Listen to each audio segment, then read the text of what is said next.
안녕하세요. 청소년 매일 성경 묵상을 돕는 묵상 코치입니다. 함께 읽고 나누는 말씀은 느헤미야 3장 1절에서 32절까지 말씀입니다. 여러분은 주변에 완전히 망가진 곳을 다시 멋지게 고쳐본 적이 있나요? 예를 들어 찢어진 운동화가 아까워서 깨끗하게 닦고 꿰매서 다시 리폼했던 적이나, 아니면 친구들과 함께 협력해서 엄청나게 큰 그림을 완성하거나 학교의 축제 부스를 멋지게 꾸며본 경험이 있습니까? 그럴 때 정말 뿌듯하고 성취감이 느껴집니다. 혼자서는 할 수 없는 것 같은 것도 여럿이 힘을 합치면 엄청난 일이 가능하다는 것을 깨닫게 됩니다. 오늘 우리가 함께 볼 성경 이야기도 바로 그런 이야기입니다. 이스라엘 백성들의 마음과 영혼의 고향이었던 예루살렘의 성벽이 완전히 무너져 버렸습니다. 마치 우리 삶에서 가장 중요하다고 생각했던 것들이 와르르 무너져 내린 것처럼 말입니다. 그런데 오늘 본문인 예레미야 3장에서는 이 무너진 성벽을 다시 쌓는 사람들의 이야기가 나옵니다. 그것도 아주 자세하게 누가 어디를 어떻게 고쳤는지 그들의 직업까지 언급합니다. 느헤미야 시대는 이스라엘 백성들이 바벨론이라는 나라에 포로로 끌려갔다가 70년 만에 고향으로 돌아온 후 이야기입니다. 마치 여러분이 아주 오랫동안 다른 나라에 살다가 부모님의 고향인 한국으로 돌아왔다 생각해 보십시오. 그런데 돌아와 보니 그곳의 상징이자 방어의 핵심이었던 예루살렘의 성벽이 완전히 박살나 있는 것입니다. 성벽이 없다는 것은 무슨 의미일까요?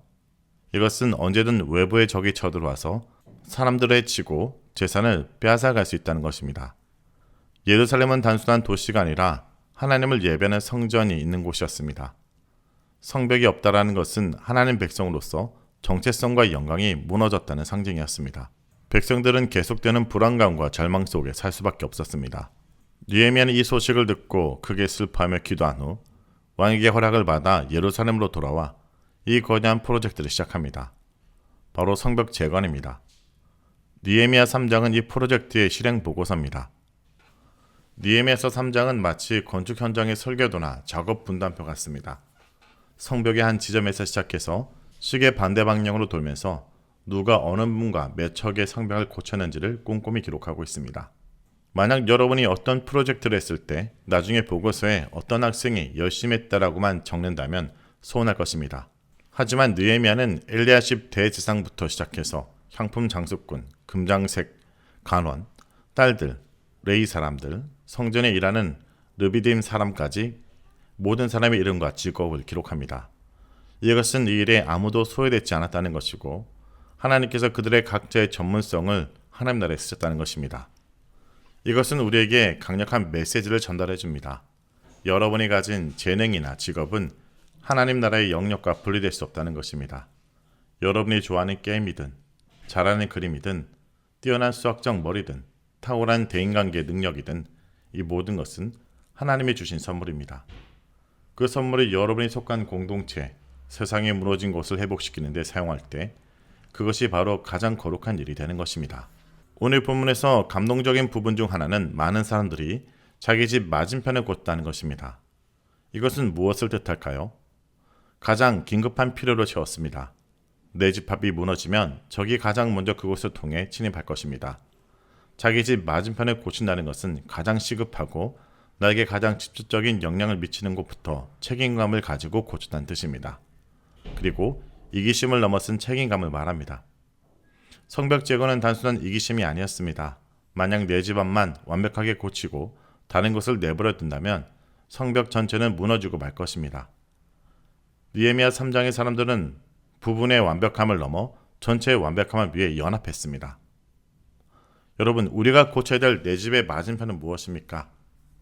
그것은 어쩌면 여러분의 약해진 영성일 수도 있고 친구 관계의 깨짐일 수도 있고 미래에 대한 불안감일 수도 있습니다. 성벽 재건은 바로 이 내 집 맞은편, 즉 나에게 가장 가까이 있고 나부터 책임져야 될 영역이 무엇인지 발견하는 것부터 시작합니다. 그러나 오늘 본문 속에 안타까운 기록이 있습니다. 드고아 사람들은 열심히 일했지만 그들의 귀족들은 이 중요한 공세에 참여하지 않았습니다. 아마도 그들은 성벽 재건의 일이 자신들의 고상한 신분과 맞지 않는다고 생각할 수도 있습니다. 노동을 천하게 여겼거나 아니면 이 프로젝트의 성공 가능성을 낮게 보고 시간을 낭비하고 싶지 않을 수도 있습니다. 하지만 하나님 나라의 일에 참여하지 않는 것은 무엇보다 어리석고 안타까운 일입니다. 여러분, 여러분에 속한 공동체에 드고와 귀족 같은 자가 되지 않길 원합니다. 저것은 내 일이 아니야. 저것은 내가 하기에 너무 낮은 일이야 라고 생각하지 말기 바랍니다. 가장 낮은 자리에서 기꺼이 섬길 때 여러분 진정한 리더가 됩니다. 여러분, 우리 삶은 지금 무언가를 쌓고 있습니다. 그 무언가가 하나님의 영광을 나타내는 견고한 성벽이 되길 축복합니다. 여러분의 이름으로, 여러분의 달란트로 지금 내 집 맞은편 성벽을 쌓기 시작하기 원합니다. 말씀을 놓고 기도하겠습니다. 주님, 저는 때때로 저희 삶이 무너져 내린 성벽처럼 느낄 때가 있습니다.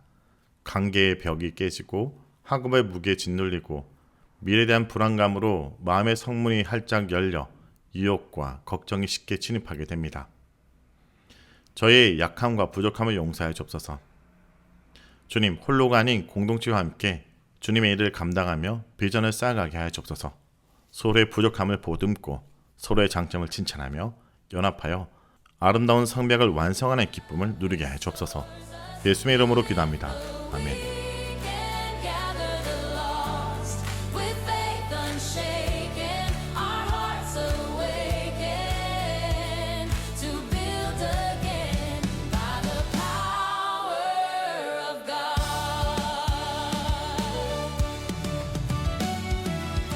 When the enemy tried to shake me, still your promise stood so strong.